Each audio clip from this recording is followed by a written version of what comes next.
नमस्कार दर्शक बंधु सुभद्रा योजनार आउ गोटे नुआ भिडियो को मु दिव्य आपण मानक स्वागत जनाऊँगी। दर्शक बंधु सुभद्रा योजनार प्रथम किस्तिर चतुर्थ पर्याय टंका आज 12टा सुधा आपण मानकर डीबीटी अकाउंट को क्रेडिट हो तेबे आपण मानकर केउ अकाउंट को टंकाटी आसीची एवं टंका आसीची कि नहीं आपण माने केमिति जानिबे निज मोबाइल माध्यम रे सरल भाव में आसंतु एही वीडियो माध्यम रे डिटेल्स जानिबा एवं आज को माने टंका पाइबे ए समस्त डिटेल्स एही वीडियो माध्यम रे आलोचना करिबा। तेबे संपूर्ण भिडियोटी आरंभ करिया पूर्व चैनल टी को प्रथम थर पर विजिट करथिले चैनल टी को सब्सक्राइब करनेबे पाखरे थिबा घंटी चिन्ह टी को देबे ऑल नोटिफिकेशन रे सेट कर देबे।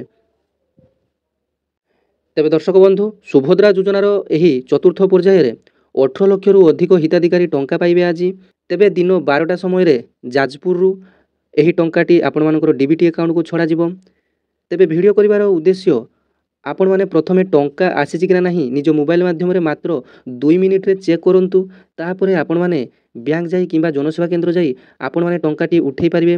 आपण मानकर टंका आसीथिले मध्य काहाकू मेसेज मध्य आसी न थाए तेबे प्रायतः समस्त को मेसेज आसी थाए जे आपण मानकर टंका क्रेडिट हैला बेली तेबे बहुत जनकर एमिति सर्भर इश्यू कारणरू मेसेजटी आसी न थाए किंतु सेमानकर अकाउंट रे टंकाटी आसी जाई थाए। तेबे आपण माने प्रथमे निज मोबाइल माध्यम रे चेक करिबा सिखि दियंतु जे आपण मानकर टंका आसीची कि नहीं। तेबे आपण माने प्रथमे कोन करिवे निज मोबाइल रो गूगल किंबा क्रोम को जाई सीधा सुभद्रा योजना लिखि सर्च ऑप्शन ने क्लिक करि नेबे। देखंतु जत्ते बेले सर्च ऑप्शन ने क्लिक करिवे सेते बेले आपण मानकर सुभद्रा योजनार सीधा वेबसाइट आपण मानकर ओपन होबनी। तेबे गवर्नमेंट ऑफ ओडिशा रो जो वेबसाइट आसीबो तेबे सहीटारे आपण माने एटा रे आपण माने क्लिक करि नेबे।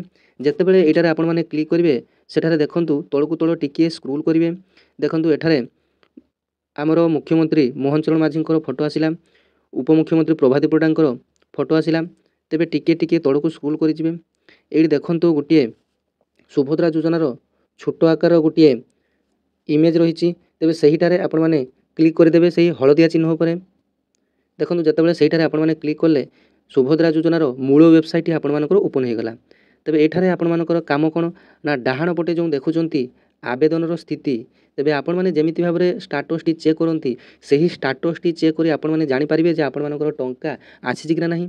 तेबे से आवेदन स्थिति पर आपण माने जेतेबेले क्लिक करिवे एठारे आपण मानकु निजर आधार नंबर टी देवा पई पड़िबो। तापर एठारे आपण माने गोटे ब्लू टिक चिन्हटे देदेवे। तापर एठारे आपण माने लॉगिन ऑप्शन रे क्लिक करनेबे। देखंतु एठारे गोटे आपण मानकर जानिया पई आधार कार्ड नंबर टी मु देदेली। तापर एठारे आपण माने टिक चिन्ह रे क्लिक करदेवे ब्लू चिन्ह हो गला। तापर आपण माने एई लॉगिन ऑप्शन रे क्लिक करिवे।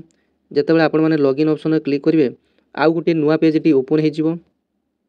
तेबे देखंतु आउ गोटे नुआ पेज टी ओपन हो गला जो थरे आपण मानकर समस्त डिटेल्स आपण माने केबे सुभद्रा योजना अप्लाई करथिले आपण मानकर सुभद्रा एप्लिकेशन नंबर आपण मानकर ना एवं आपण मानकर आधार कार्ड रो नंबर सब किछि शो करूची।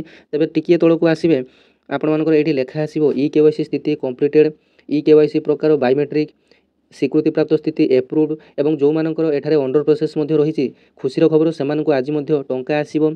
तेबे आपण मानक पई सुभद्रा हेल्पलाइन नंबर को कॉल करथिनी 14678 नंबर रे कॉल करथिली।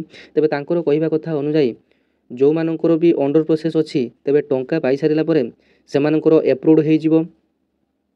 तेबे सेमाने निश्चिंत भाव में आज टंका पाई जिवे।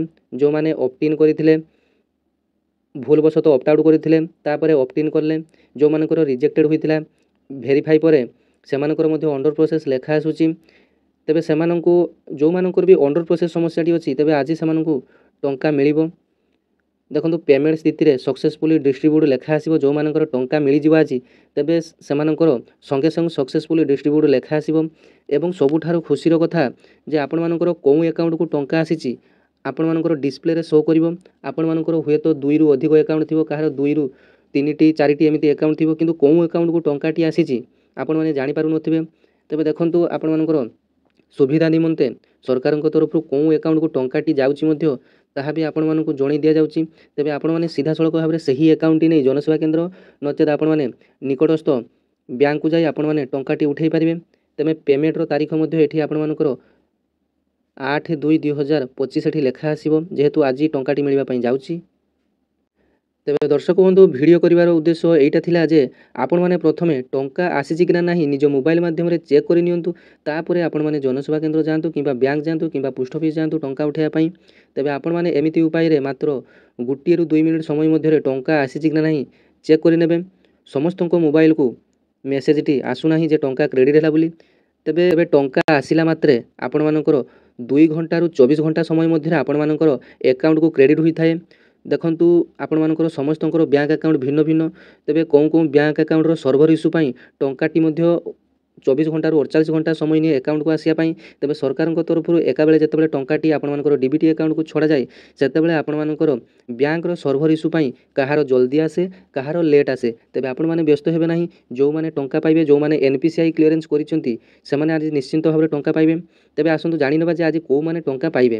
ଦେଖନ୍ତୁ ପୂର୍ବରୁ ମୁଁ କହିଥିଲି ଯେ ପ୍ରାୟତଃ 3 ଲକ୍ଷ ଲୋକଙ୍କର NPCI ରିଜେକ୍ସନ୍ ଲିଷ୍ଟରେ ନାମଟି ଆସିଥିଲା।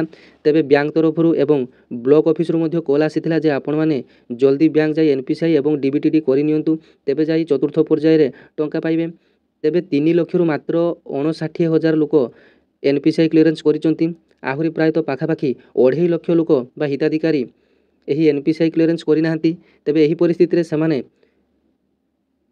ମାର୍ଚ୍ଚ 8 ତାରିଖରେ ସୁଭଦ୍ରା ଯୋଜନାର ଦ୍ୱିତୀୟ କିସ୍ତି ଟଙ୍କା ବେଳେ ସେମାନେ ଏକ ସଙ୍ଗରେ 10,000 ଟଙ୍କା ପାଇବେ ବୋଲି ଉପମୁଖ୍ୟମନ୍ତ୍ରୀ ପ୍ରଭାତ ପରିଡ଼ା ସୂଚନା ଦେଇଛନ୍ତି। ତେବେ କହିବା ପାଇଁ ଗଲେ ଯେଉଁମାନଙ୍କର ଅଣ୍ଡର ପ୍ରୋସେସ୍ ଅଛି ସେମାନେ ସମସ୍ତେ ଆଜି ଟଙ୍କା ପାଇବେ। ପ୍ରାୟତଃ 18 ଲକ୍ଷରୁ 20 ଲକ୍ଷ ମହିଳା ଆଜି ଟଙ୍କା ପାଇବେ। ତେବେ ଆଶା କରୁଛି ଭିଡ଼ିଓଟି ଆପଣମାନଙ୍କୁ ଭଲ ଲାଗିଥିବ।